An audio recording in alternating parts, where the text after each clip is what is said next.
Hey bien, salut à tous, c'est Graben pour ce premier épisode de cette nouvelle série sur la création d'un jeu en Python. Dans cette nouvelle série de 10 vidéos, vous retrouverez toutes les étapes qui vont vous permettre de créer facilement un jeu avec Pygame, qui est un module qui permet de créer des jeux en 2 dimensions grâce au langage Python. Si vous ne connaissez pas encore ce langage ou que vous ne maîtrisez pas les bases, c'est-à-dire les variables, les conditions, les boucles et les objets, je vous renvoie vers ma série de vidéos pour que vous puissiez partir sur de bonnes bases. Sinon, vous risquez d'avoir des difficultés à comprendre les notions qu'on va utiliser durant cette série. Alors le jeu que nous allons développer dans cette série s'appelle Shooter. Il s'agit d'une sorte de petit MMORPG où on incarne un arbre qui peut tirer des projectiles pour tuer des ennemis. Il a un certain nombre de points de vie et par conséquent ne doit pas subir des dégâts de ces entités. On a également une sorte de pluie de météorites qui s'active après un certain temps pour ajouter de la difficulté au jeu. Le but étant de survivre et de faire un maximum de points possible car on a un score qui est juste au-dessus. Une fois que le joueur n'a plus de points de vie, la partie s'arrête. Alors ce qui va être intéressant dans ce développement de jeux vidéo, c'est qu'on va parcourir toutes les notions de base pour créer un jeu en 2 dimensions. Donc si par exemple vous souhaitez créer ce projet et après inventer votre propre jeu, ce sera possible car vous aurez tous les éléments en main pour le faire. Bien, commençons par le commencement. Avant d'attaquer la programmation de notre jeu, on va d'abord avoir besoin d'un dossier qui s'appelle Assets, que vous allez devoir télécharger dans la description. Ce dossier, que je vous mets à disposition gratuitement, va contenir les ressources principales de notre jeu au niveau graphique. Donc ce sont des images qui sont libres de droit et principalement tirées d'un site qui s'appelle Flaticon, mais également quelques ressources sonores qui vont permettre d'ajouter des bruitages à notre jeu, par exemple lorsque le joueur va tirer ou alors lorsque la partie va s'achever. Donc une fois que vous avez téléchargé ce dossier Assets, vous allez pouvoir le mettre sur votre bureau et ensuite lancer votre IDE favori. Par exemple, moi je vais utiliser PyCharm, mais vous pouvez utiliser le logiciel de votre choix. Donc une fois que le logiciel est lancé, vous allez pouvoir ici créer un nouveau projet vierge et on va commencer par lui donner un nom. Ça peut être par exemple jeu ou alors tutoriel ou même encore plus simplement game. Assurez-vous bien que vous êtes sur une version de Python la plus récente, pour ma part c'est la 3.8. Une fois que c'est fait, on appuie sur Create pour générer le projet. Super, notre projet s'est correctement généré. La première des choses à faire, ça va être de créer un nouveau script Python qui va contenir les premières lignes de notre jeu pour générer la fenêtre du jeu. Pour ce faire, vous allez cliquer sur le projet et faire ici un nouveau Python file. Vous allez lui donner comme nom main.py. Si vous propose comme moi le type de fichier, vous avez juste à mettre main et cliquer sur l'élément en question. Alors pour créer notre jeu, on aura besoin d'utiliser le module Pygame. Il va falloir donc l'installer sur notre ordinateur et plus particulièrement notre projet.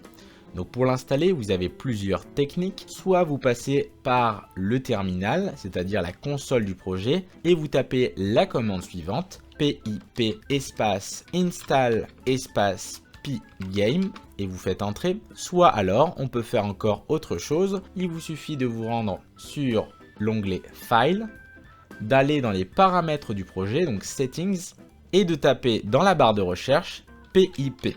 Ça va vous générer tous les modules qui sont déjà installés sur votre instance de Python. Donc il vous suffit d'en ajouter un nouveau et de taper ici Pygame. On peut voir que la dernière version pour mon cas est la 1.9.6. Donc je vais installer ce package et là l'installation s'est effectuée avec succès. Je vous recommande de faire plutôt cette étape au lieu de passer par la console parce qu'il risque d'avoir des problèmes de mise à jour ou alors si le chemin dans la console n'est pas correct, il ne va pas trouver cette commande pip. Donc on va pouvoir fermer ça et maintenant dans notre script on va pouvoir importer ce module Pygame comme ceci. Alors ce module pour l'instant on l'a juste récupéré, mais il faut charger les composants qui sont à l'intérieur. Pour cela on va devoir récupérer le module Pygame et utiliser une méthode qui s'appelle init pour initialiser ce qu'il y a à l'intérieur. Une fois que ceci est fait, on va pouvoir sauter de ligne et s'occuper de la première partie de cette vidéo pour générer la fenêtre de notre jeu. Donc ça va se dérouler en plusieurs étapes. La première, ça va être de définir par exemple le titre de la fenêtre. Donc pour ce faire, on aura juste besoin de récupérer le module Pgame, point, et je vais utiliser un composant qui s'appelle display qui permet entre autres de pouvoir gérer tout ce qui va concerner l'affichage de notre jeu. Donc on va faire par-dessus une méthode qui va s'appeler set_caption qui va permettre de pouvoir changer le titre de la fenêtre. Donc regardez, il me propose en premier argument de mettre le titre et je peux aussi mettre une icône si je le souhaite en élément optionnel, ce n'est pas obligatoire. Moi je vais me concentrer sur le titre, donc je vais mettre entre guillemets par exemple Comet Fall Game, comme ceci. Donc une fois que ceci est fait, on va sauter une ligne et cette fois-ci on va devoir définir la dimension de la fenêtre. Donc on va faire un coup de pgame.display à nouveau. Et cette fois-ci, ce sera la méthode setMode qui va permettre de définir en premier argument la taille, donc c'est-à-dire la largeur et la hauteur de la fenêtre. Par exemple, je vais mettre entre parenthèses une fenêtre qui fait par exemple 500 pixels par 300. Donc le premier, c'est la largeur et le deuxième, c'est la hauteur. Parfait. Donc on va voir ce qui se passe lorsqu'on lance notre projet. Donc je vais faire un clic droit sur main et regardez, si je fais run main, la fenêtre s'ouvre et elle se ferme automatiquement. Alors pourquoi ça fait ça? Eh bien c'est très simple. C'est tout simplement dû au fait que là on génère simplement notre fenêtre, mais on ne lui a pas dit de faire quelque chose en particulier. Donc comme elle ne sert à rien, eh ben, elle va s'éteindre par elle-même. Donc ce qu'il va falloir faire, c'est la maintenir éveillée pour qu'elle reste allumée et qu'on puisse après mettre un fond d'écran par exemple. Donc pour faire ça, on va sauter de ligne et on va commencer par créer une variable qui va s'appeler running. C'est tout simplement elle qui va contenir si notre fenêtre est en cours d'exécution ou non. Donc par défaut, on va dire que ce sera égal à vrai. On saute de ligne et c'est là où on va créer cette fameuse boucle qui va s'exécuter tant que cette condition est vraie. Donc tant que la variable running sera sur vrai, notre fenêtre restera allumée. Donc on va faire en dessous un petit while et on va mettre la condition qui est tout simplement tant que running est sur vrai. Donc si c'est le cas, on va devoir définir ici nos premières instructions.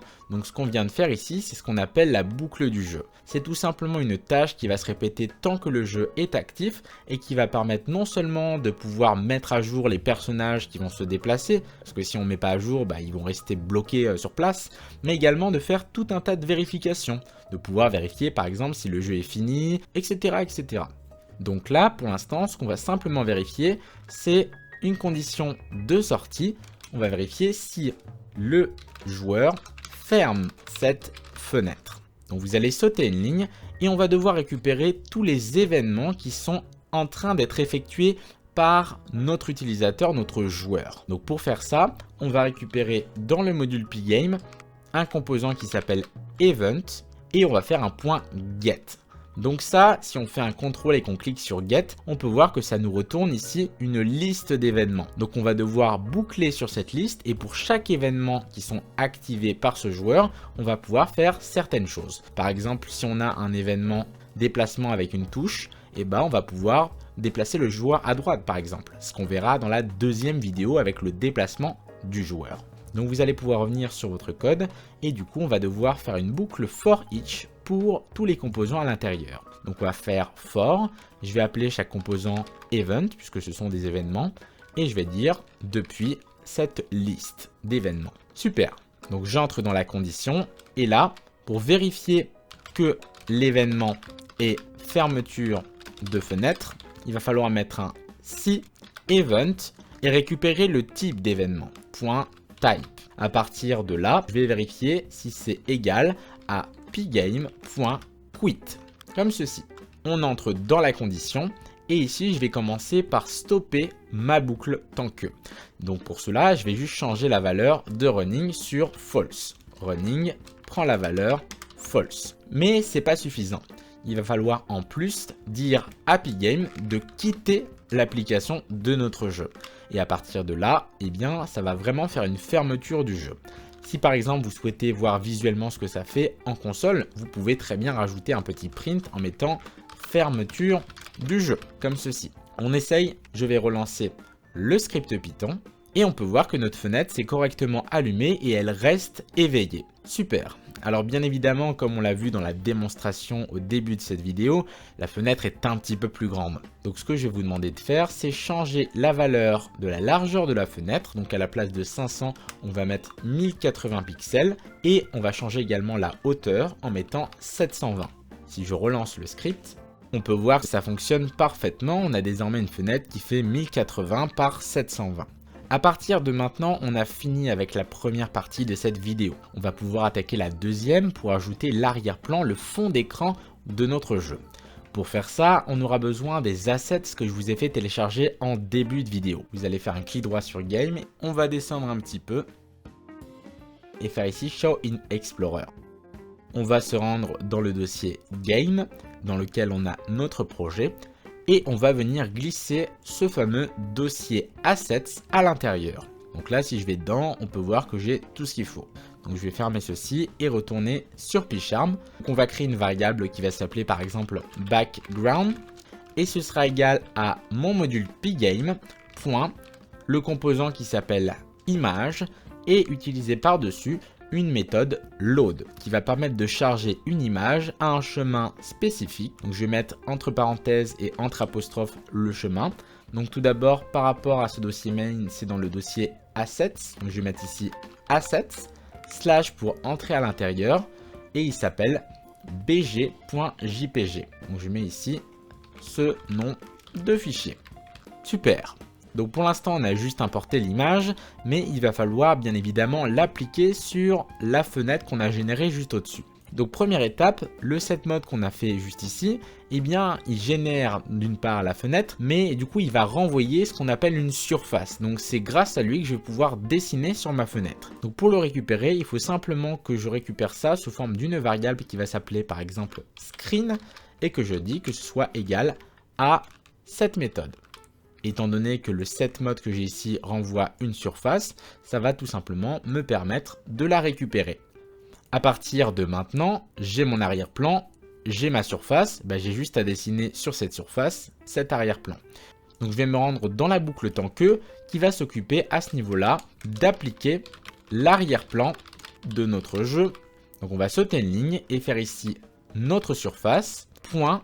Et on va utiliser la fonction blit qui va permettre de pouvoir injecter une image, donc nous c'est background, à un endroit spécifique de la fenêtre. Donc je vais rajouter un argument et mettre entre parenthèses 0, 0 pour l'instant. Donc le premier correspond à la largeur et le deuxième correspond à la hauteur. Donc pour l'instant je le mets au centre.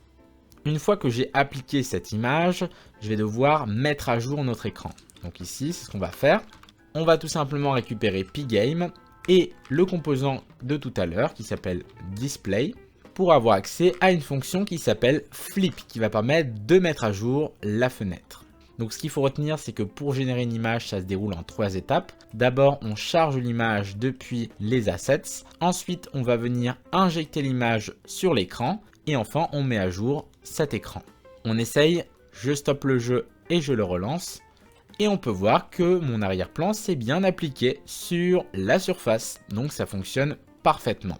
Seulement, on a un petit problème, c'est que là, l'image est très grande, donc il faudrait se balader à l'intérieur pour mettre les montagnes un peu plus hautes, comme sur la démo que je vous ai montré en début de vidéo. Donc pour faire ça, on va retourner dans notre code et on va devoir jouer avec ces deux paramètres. Donc si par exemple, je souhaite ajouter un peu d'espace en largeur avant mon image, je vais mettre sur le premier argument, par exemple, 100. Vous allez voir ce que ça va faire. Je relance le script, comme ceci, et ça a rajouté un petit peu d'espace. Donc ça, c'est pour la largeur. Ça fonctionne aussi dans l'autre sens. Si par exemple, je mets une valeur négative, je vais mettre ici moins 500 pixels, je stoppe le script et je le relance. On peut voir qu'on a avancé dans l'image. Moi, je vais rester sur 0 pour l'instant. Et le deuxième paramètre, quant à lui, va permettre de faire la même chose, mais dans la hauteur. Donc pour descendre dans mon image, je vais mettre ici moins 200 par exemple.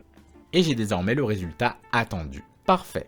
Bien, on en a fini avec cette première vidéo. J'espère qu'elle a été assez complète pour vous. Si vous avez des questions, n'hésitez pas à les mettre en commentaire, à mettre un j'aime si la vidéo vous a plu et également à vous abonner, c'est très important pour ne pas rater la suite de la série. Dans l'épisode numéro 2, nous verrons comment ajouter notre joueur et faire qu'il puisse se déplacer sur l'écran lorsqu'on interagit avec le clavier. Sur ce, je vous souhaite à tous un très bon début d'année 2020. à la prochaine, c'était Graven, hey hey.